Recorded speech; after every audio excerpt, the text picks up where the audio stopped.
साथियों, 13 तारीख को इंटरव्यू रिकॉर्ड हो रहा है, 14 को ऑन एयर हो जाएगा। तो साथियों, स्टेट बैंक ऑफ इंडिया जो इतना बड़ा संगठन बैंक है, उसका एसोसिएशन भी है। ये 1955 से पहले इंपीरियल बैंक ऑफ इंडिया हुआ करता था। तो 9 जुलाई को सर इसके 100 साल पूरे हुए। हमारे इस संगठन को 100 साल पूरे हुए। जो लोग ट्रेड यूनियन से जुड़े हुए हैं वो इन बातों का महत्व समझते हैं, भावनात्मक महत्व समझते हैं। और शख्स जो ये शख्स स्क्रीन पे आपको दिख रहे हैं, ये veteran trade union leader comrade N.K. Paliwal है। पालीवाल जी एक ऐसा नाम है बैंकिंग उद्योग में जिनको आज 20 साल बाद भी लोग इनके नाम से जानते हैं। टू दी पॉइंट बात करना और हमेशा आशा से भरे रहना और फैक्ट पे रहना, कोई हवा में तीर वाली बात इनके नहीं रहती थी। और इस उम्र में भी इन्होंने इस इंटरव्यू में बेबाकी से जवाब दिए हैं। और जो वर्तमान हमारी बैंकिंग पीढ़ी है, अगर उसके मन में कहीं कोई शंका है तो किस तरीके से उन्होंने रिमूव किया है, इसको आपको देखने को मिलेगा। हम लोग तो हमेशा पालीवाल जी ने कहा है करके बड़े बड़े काम कर लिया करते थे। तो इस इंटरव्यू को देखिए और अपने मन में उत्साह का संचार करिए। तो अब मैं आपको लेके चलता हूँ। Over to you mister Paliwal ji. Hello साथियों, मैं अनुपम शुक्ला आपके अपने चैनल रूट्स इन कानपुर में आपका स्वागत करता हूं। आज एक नया दिन है, आज एक नई शख्सियत है और जो शख्सियत है वो मेरे लिए भी बहुत ख़ास है और हमारे बहुत से दर्शकों के लिए बहुत ख़ास होगी, जिनको आदर्श मान के हम लोगों ने कई दशक काटे हैं। मुझे उम्मीद है एक अच्छा इंटरव्यू मिलेगा, अच्छा कंटेंट आपको मिलेगा। तो समय न बर्बाद करते हुए सीधे मैं आपको लेके चलता हूँ माननीय पालीवाल जी के पास। और पालीवाल जी, क्या हालचाल हैं आपके? बिल्कुल ठीक हूँ, स्वस्थ हूँ। तो चूँकि सर आप ट्रेड यूनियन से ही संबंधित रहे हैं, तो इसलिए मेरे ज़्यादातर सवाल उसी से संबंधित होंगे और कुछ मैं आपसे लाइफ के बारे में भी पूछूंगा। लेकिन इसके बावजूद आपने जो है एक काफ़ी सादगीपूर्ण जीवन भी जिया है। उसके बारे में जो भी आपके विचार होंगे आप प्लीज़ बताइएगा। तो सबसे पहले तो ये बताइए कि आप की ये ट्रेड यूनियन जर्नी किस प्रकार शुरू हुई, किस प्रकार से आप इसमें उतरे? 1963 में स्टेट बैंक में पहली मीटिंग हुई थी। तो वहाँ जनरल सेक्रेटरी का जो एड्रेस हुआ था उस वक्त, उसने हमें इम्प्रेस किया और ट्रेड यूनियन मूवमेंट में हमें प्रभावित किया। तो उस ज़माने की सर कुछ किस ढंग से इलेक्शन वगैरह हुआ करते थे, इसके बारे में अगर कुछ प्रकाश डाल सके तो हमारी नई जनरेशन को उसके बारे में कुछ जानकारी मिल सके। इलेक्शन उस ज़माने में नहीं होते थे, निर्विरोध चुनाव हुआ करते थे और लोगों का यूनियन के प्रति उतना झुकाव नहीं था जितना आजकल है। मतलब आपकी निगाह में आज ज़्यादा है सर? इन्वॉल्वमेंट ज़्यादा है आज इन्वॉल्वमेंट ज़्यादा है। अच्छा, हाँ। लेकिन सर जैसे आज की परिस्थिति में तो थोड़ा लोग मतलब सुविधा भोगी हो गए। पहले सुना है टेंट में और धर्मशाला में ढेरों कष्ट सह के भी करते थे। तो मेरे मन में तो ये है कि वो पीरियड ज़्यादा कठिन था। कठिन नहीं था। ऑर्गेनाइजेशनल एक्टिविटी हर परिस्थिति में होती है, सुविधा में भी होती है, असुविधा में भी होती है। एक इंस्टांस में आपको बताऊं कि पहली बार मई 63 में एक मीटिंग जब हुई जिसका मैं जिक्र कर रहा हूं, उसमें उस वक्त के महामंत्री ने ये कहा था कि it is my privilege and proud to address you inside the banking time for the first time. तो हमारी जिज्ञासा हुई कि जब बैंकिंग के हॉल में पहली बार ये मीटिंग एड्रेस कर रहे हैं तो इससे पहले मीटिंग कहाँ होती थी। तो बुज़ुर्ग लोगों ने बताया कि भाई बरगद के पेड़ के नीचे हम लोग बैठ जाते थे, कमीज़ पजामा पहन के आते थे, नेता पत्थर बैठ जाता था, हम लोग ज़मीन बैठते थे। और मीटिंग की वो स्थिति थी क्योंकि लोग कम थे और बैंकिंग एक्टिविटीज़ बैंक के हॉल में, बैंक के प्रीमिसेस में यूनियन एक्टिविटी परमिटेड नहीं थी। उस परिस्थिति में भी लोग काम कर रहे थे और आज की परिस्थिति में भी लोग काम कर रहे हैं। यूनियन काम हर परिस्थिति में चला करता है। अच्छा, जैसा सर मैंने आपको देखा है, अपनी निगाह से भी देखा है, तो आपका पूरा हमेशा टू दी पॉइंट सर होता है। तो ये टू दी पॉइंट की प्रेरणा आपको कहाँ से मिली सर? इतना बड़ा वास्ट सर्किल है, तमाम सारी मेंबरशिप का इन्वॉल्वमेंट है, तमाम लीडरशिप का इन्वॉल्वमेंट है, तमाम लोगों का इन्वॉल्वमेंट है। यदि टू दी पॉइंट बात ना करें तो आप सो नहीं सकते, काम नहीं कर सकते। मेटिकुलस काम करने की आदत डेवलप करनी ही पड़ेगी। अच्छा सर, चूँकि हम लोग आप तो काफ़ी जस्ट रहे हैं, अपने पूरे करियर में रहे हैं, लाइफ में भी रहे हैं, लेकिन जैसे हमारे जैसे शख्स होते हैं तो बहुत से लोग भावना से भी जुड़ते हैं। तो भावनाओं को हिट करने की एक घटना जैसे मजूमदार जी की बेटे के डेथ की कई बार कहा जाता है कि क्या सर वो घटना कानपुर में ही हुई थी?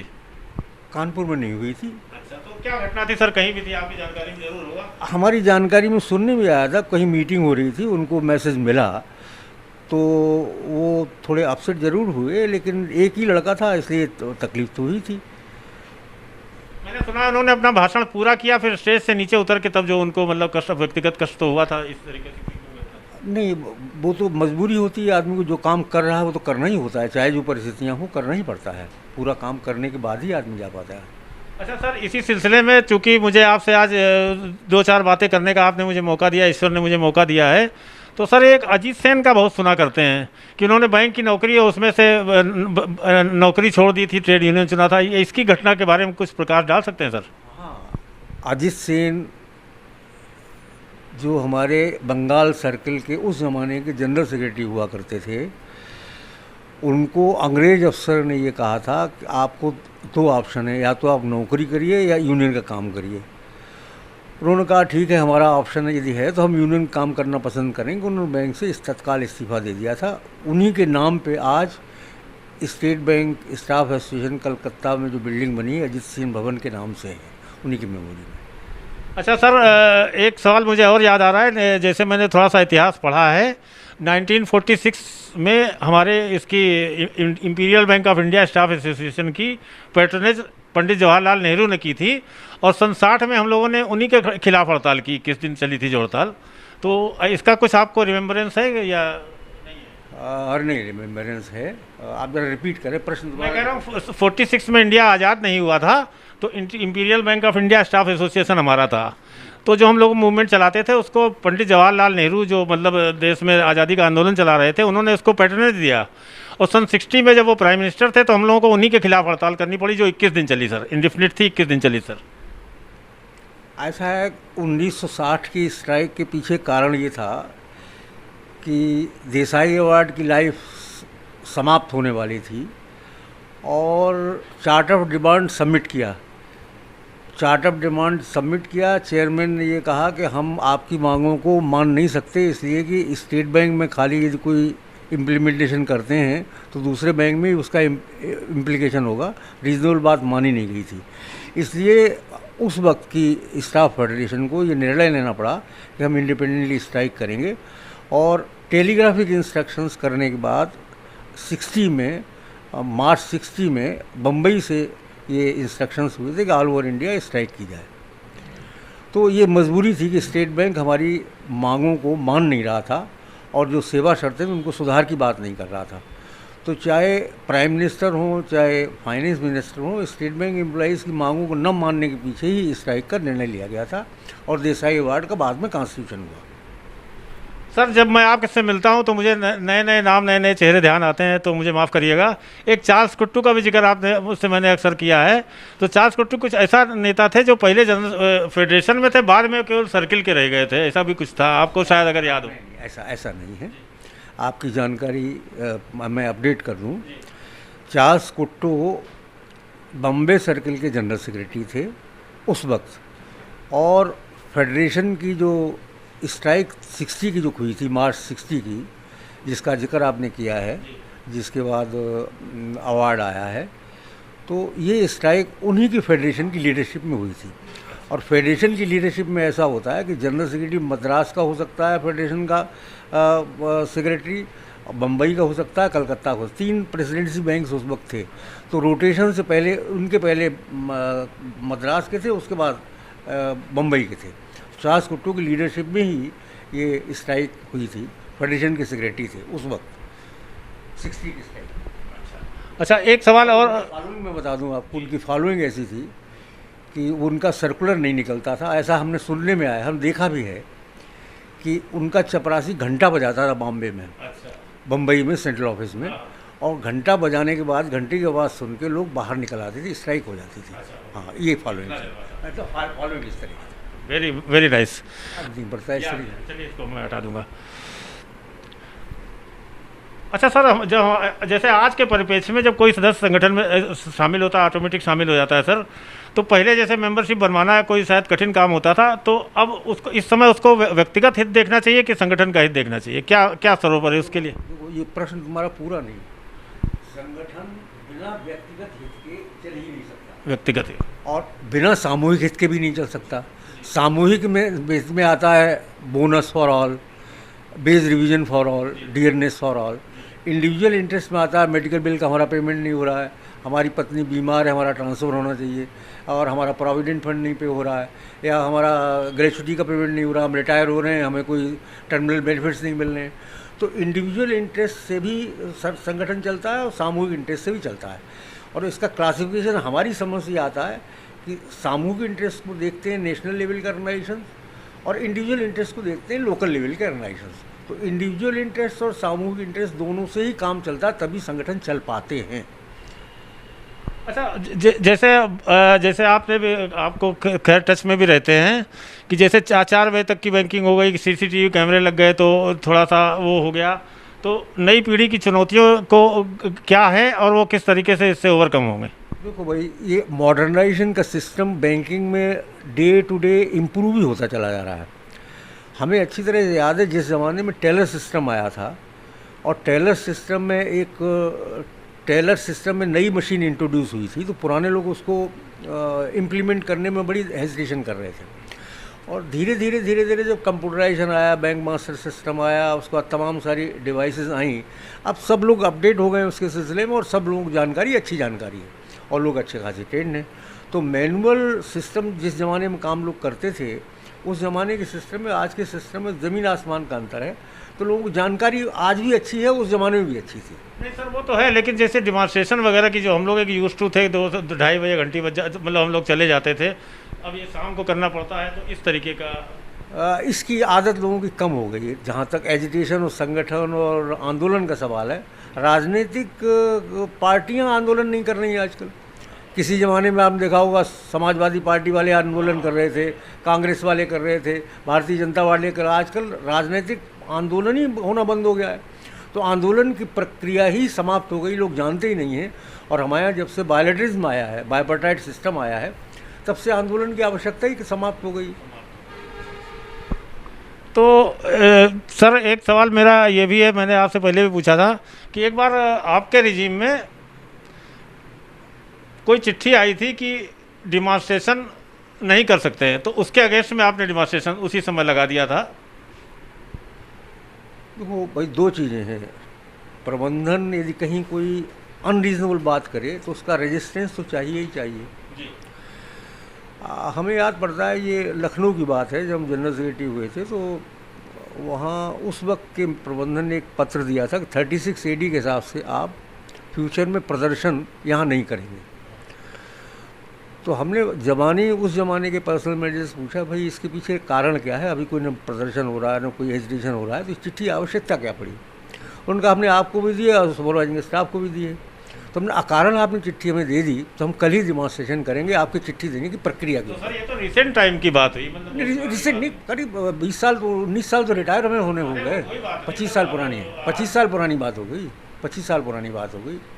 और उसके बाद बात खत्म हो गई कि आपने एक गलत चिट्ठी हमें दी है, और गलत का हम रिजेंटमेंट करते हैं थ्रू डेमॉन्स्ट्रेशन। ये हमारा प्रदर्शन है। तो सर, यही है कि कूल माइंड के साथ आप जो चीज़ गलत लग रही है उसको कुछ चिट्ठी पत्री कुछ बढ़ाएं, कुल मिला के ये बात निकलती है। अच्छा सर, पुराने रीजनेबल बात न मानने पे आपका आंदोलन करने के अलावा कोई अल्टरनेटिव भी नहीं है। अल्टरनेटिव भी नहीं है। रीजनेबल बात यदि आपकी नहीं मानी जाती, तो चाहे छोटा लेवल हो चाहे बड़ा लेवल हो, आपको आंदोलन करना ही पड़ेगा, चाहे छोटा करें चाहे बड़ा करें। सर, तो आप छोटे से लेकर बड़े से बड़े पद पे रहे हैं, लेकिन आपकी सोच हमेशा कि जो मेरी निगाह से है कि कॉमन मैन को किस तरीके से फ़ायदा हो, इन्फॉर्म्ड रहे, इसके प्रति रही है। तो आपके पीरियड के, चूँकि मुझे पुराने समय की बातें अच्छी भी लगती हैं, लखपत नाथ राय के बारे में आपका था कि वो उनकी फॉलोइंग बड़ी अच्छी, उनके बारे में अगर कुछ बता सकें। हमारे यहाँ लोकल सेक्रेटरी थे कानपुर ब्रांच के, और लोकल सेक्रेटरी होने के नाते वो करीब 3-4 टर्म सेक्रेटरी रहे, उनकी फॉलोइंग अच्छी थी।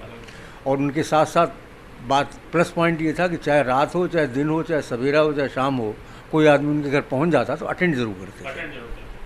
अरे वाह, ये बहुत अच्छी बात थी।